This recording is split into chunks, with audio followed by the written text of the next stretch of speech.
Ça nous est déjà tous arrivé de faire des plans dans notre tête, que ce soit pour du boulot ou pour sortir le soir, puis de finir par dire « Non, j'ai la flemme ». Après, il y en a pour qui ça arrive plus régulièrement que d'autres. Mais est-ce que c'est vraiment un choix d'être un gros flemmard ?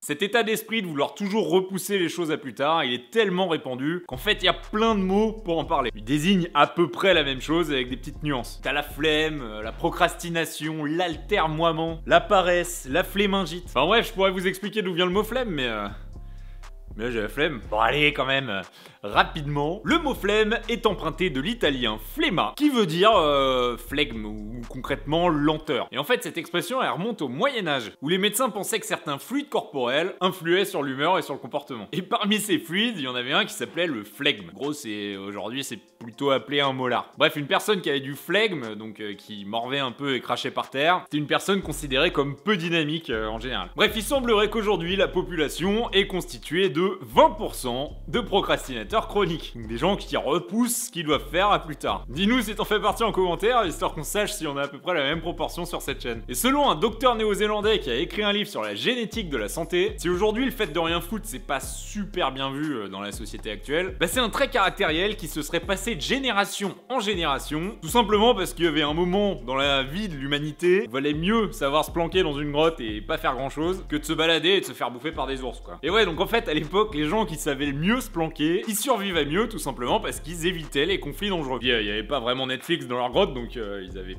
pas grand chose à foutre d'autre que potentiellement copuler quoi, et c'est tout. Bref, ce trait-là, il s'est passé pendant des milliers d'années sur des générations. Donc bref, a priori, bonne nouvelle, si t'es un peu flemmard ou flemmarde, bah, techniquement, tu peux t'en prendre à tes ancêtres. Par contre, si on réfléchit bien, la génétique de la procrastination, elle est assez intimement liée à la génétique de l'impulsivité. Un certain Cal Newport de l'université de Georgetown a décrit ce lien-là en disant que quand on procrastine, c'est parce que notre cerveau, il adhère pas vraiment au plan qu'on vient de faire. Donc en fait, qu'à l'intérieur de toi, t'as pas vraiment envie de le faire. Et si tu réfléchis bien, ça fait assez sens. Si tu remontes un peu sur des trucs que t'as repoussés dans ta vie, et là on parle de procrastination et pas de fainéantise où en fait là on fout rien du tout et on fait jamais ce qu'on doit faire, la majorité du temps c'est parce que t'étais pas prêt à faire la chose en question. Alors ça peut être pas prêt matériellement ou ça peut être tout simplement que t'avais besoin de plus de temps pour réfléchir à ce que tu devais faire. Et donc selon Cal Newport, il faut savoir écouter sa procrastination, tout simplement parce qu'elle donne des informations sur la préparation nécessaire à faire une tâche en particulier. Et donc il y a une grande différence entre les procrastinateurs qui ne font que retarder les choses et les fainéants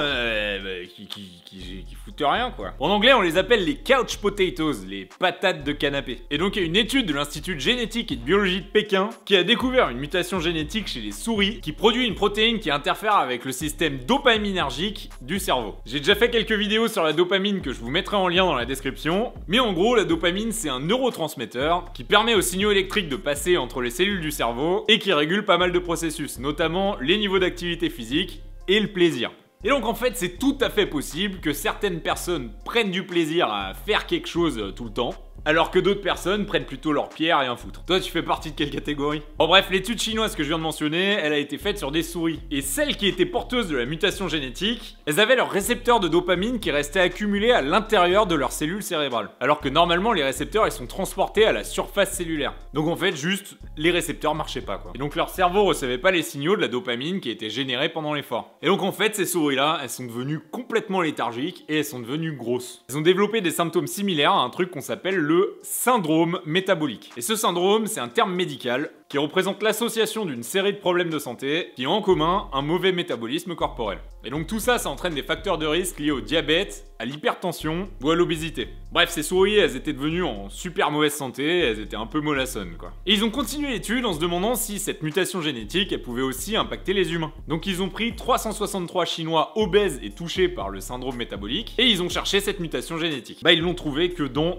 2 patients. Ça fait pas des masses, en gros ça fait autour de 1%. Mais si tu prends 1% de tous les gens qui sont touchés par le syndrome métabolique dans le monde, on commence à parler de quelques millions de personnes. Et donc en fait, un traitement possible pour eux, ce serait de réactiver ces fameux récepteurs de dopamine. Bon par contre, c'est pas parce qu'on sait qu'il y a un lien génétique à la paresse que ça excuse tout. En fait, les gènes, c'est pas quelque chose de nécessairement absolu pour tout. Là, clairement, ça peut te donner un gros penchant pour la flemme, mais tu peux quand même te bouger les fesses pour t'en sortir. Ouais, ça te demandera sûrement plus d'efforts psychologiques que pour quelqu'un qui a envie de faire du sport tout le temps. Mais en fait, ton alimentation, ta forme physique et ton environnement en général, ça va activer ou désactiver certains gènes et ton corps va se mettre à produire des protéines différentes. Et donc il y a des chercheurs de Harvard qui ont repris ces souris toutes molles qui avaient la mutation génétique et ils les ont forcées à faire du sport. Et en fait, ces souris-là, elles se sont mises rapidement à activer des nouveaux gènes et donc produire des nouvelles protéines. Et notamment, il y en a une qui est appelée le facteur neurotrophique issu du cerveau. Et il améliore les fonctions cognitives comme l'apprentissage et la mémoire. Bref, les souris, elles sont devenues en meilleure santé physique parce qu'elles faisaient du sport, mais aussi mentale. Donc si jamais tu fais partie des procrastinateurs un peu flemmards et que ça te gêne, bah la meilleure chose à faire en fait, c'est de faire un peu d'exercice. Un tout petit peu d'abord, et puis tu verras que petit à petit, tu vas pouvoir augmenter la dose. Tu vois, moi par exemple, je prends pas forcément mon pied dans une séance de sport, mais je sais que je suis vachement plus au taquet et vachement plus content en règle générale dans les heures qui suivent.